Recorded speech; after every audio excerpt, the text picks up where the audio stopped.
and welcome back to the allotment on probably the hottest day of the year so far. Because we're just gluttons for punishment that we come out and work in this heat. Anyway, we thought we'd do an update. So the strawberry plants have gone mental. We've also got loads of strawberries growing. So we haven't covered them. We're and ahhing whether to cover them, because in my old house, when I had them like this and they were completely like covered with leaves, the birds never found the strawberries. So we're and ahhing whether to cover them, because they found them last year but they weren't quite this covered.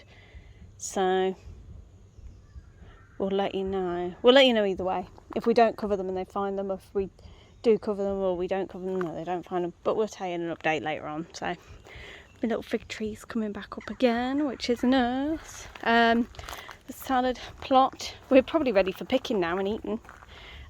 So that's good. The pawpaw tree, I think it had more leaves on it last year, but it's been a weird year. And then the asparagus have come up. So we have to leave them this year. We can't take anything from them this year.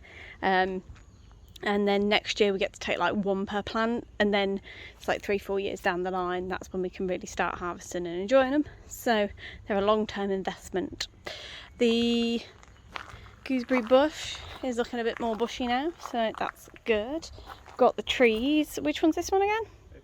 Apricot, a dead tree. We've ordered a new replacement plum tree for it, so that should be coming anytime soon. The peach tree with not many leaves, because I've had to go and strip it. But we've also got no peaches on it either, so it's just going to look pretty this year. This is almond and an almond, isn't it? The two almonds together. So we got a different variety of a blackberry. We've got a different variety of a blackberry because the blackberry plant that we had wasn't great, and this is supposed to give us fruit off of this year's canes. So we actually have some flowers now. We've had it for a good couple of years but never actually had any flowers on it, so we're quite excited by that. Sorry about that, I sneezed. This is the other peach tree, which we do have some peaches on. There. Focus. There we go. And then the pear tree, which again has pears on it. So that's all exciting. The tomato plants are now free to grow as they like, because we've taken the shelf out and taken the seedlings out. So they have gone mental. So with tomatoes, you tend to get shoots in the corners, which you just have to pick out, and then that promotes the growth a bit better. So like that one there, you just take it out and then that helps promote the growth. Little tip, there you go. Right, we think the blueberry plant died. We have 5. We think 1 out of 5 died. Probably our fault for not watering it, but the actual blueberries themselves have died, and the leaves are a bit crispy, so may have to replace that one. We've got a blueberry bush which has got loads of blueberries, and the other 3 here which have all got blueberries on, so that's nice. The little cooking cherry tree which has little cherries on it. The big cherry tree has cherries on it.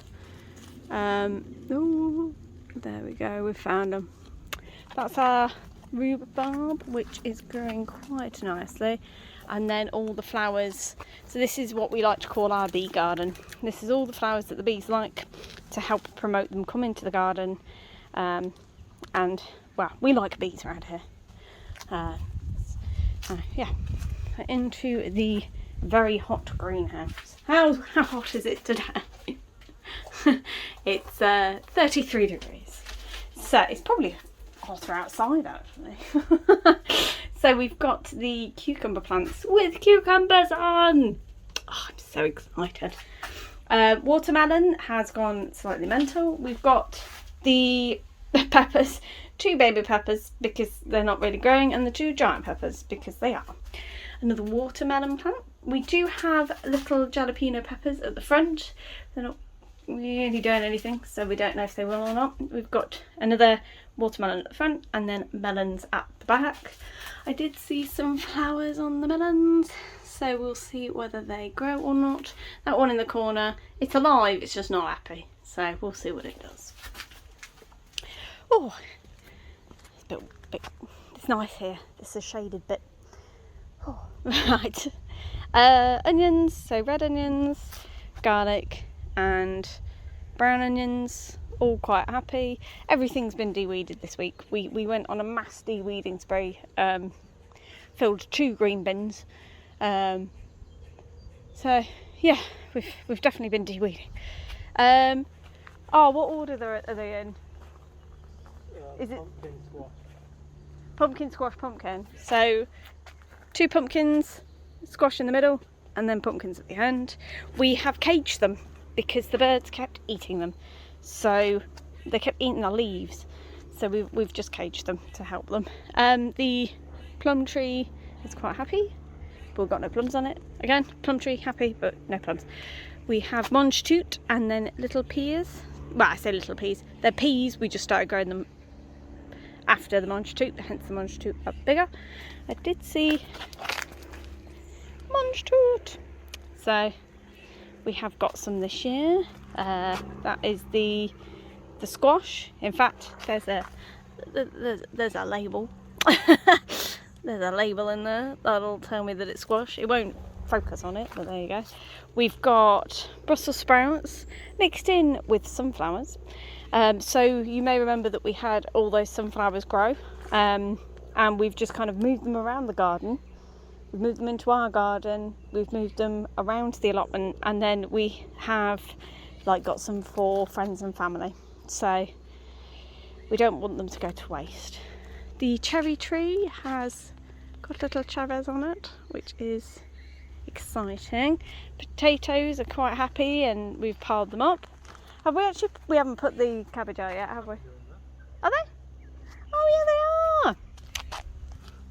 Can you see it? Cabbage. So yeah, we've got the cabbage in there. We've got lettuce at the front, and then leeks, and then carrots. We have struggled with carrots this year. So the first lot we put out, we think it was too dry then too wet, wasn't it? Too dry to start with, so they didn't germinate. Then too wet, so they rotted. So we ended up doing a method that David found out about, which was to soak the seeds for about 12 hours and then put them into damp paper towels and leave them in a damp box for a week to allow them to sprout, and it seems to have worked. So that is another tip. Lots of tips today. We've got the damson tree, and we do have damsons on it, and then the raspberries have gone mental, which I like to see. We like a raspberry around here. We have, I'll move over near it. We have celery at the front. We have runner beans. And then along here we have borlotti beans. So never grown them before and we're quite excited. We do have more borlotti beans to go out, but we've ran out of canes. So we've got some more on order, and once they go out, they'll be going there. And then our broad beans, which are behind this year because of the weather. So they haven't really grown a great deal. They're very short, but it is what it is. And then dotted in with the sunflowers that we just left. Though these ones we moved, hence why they're looking a little bit watered, because we only moved them just before we start recording. In here we have Swiss chard, kale, and don't tell me.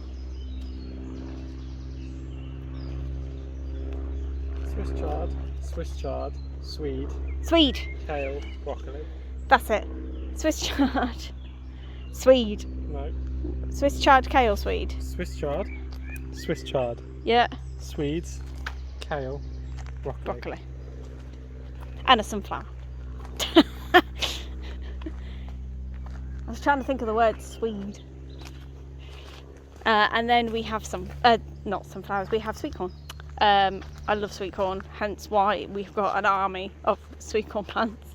And then beetroot, because beetroot is amazing. And then we have caged our berry plants, berry bushes. So blackcurrant, white currant, red currant. White currant's actually doing something this year. Way! We planted it, what, 4 years ago, 5 years ago? It's never done anything, but this year it's decided to finally wake up, so we're quite happy. We ended up giving the plum tree, thank you, the plum tree a very, very big haircut. It's not been happy for a while. It's never given us any plums, so we're just trying with it. And then our apple tree, our cooking apple tree,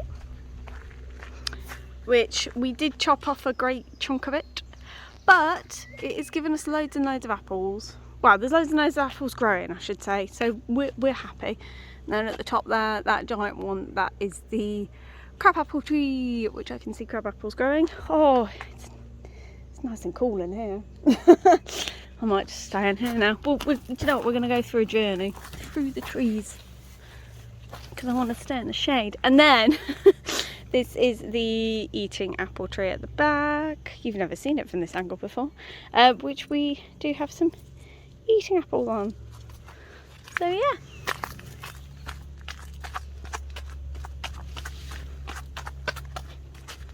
Give you a good view from usual. So yeah, there we go. That is about it. That's just a lot of masty weeding and everything's kind of growing. Nothing's ready to eat yet, but we can see it all growing, which is really nice. In fact, let me show you. We've got loads and loads of berries. So that's like the blackcurrant berries. So yeah, we've netted them to stop the birds getting them. Birds have never gone for them, but it's quite nice having this bit here with the apple tree, because then I use it for catching my apple with.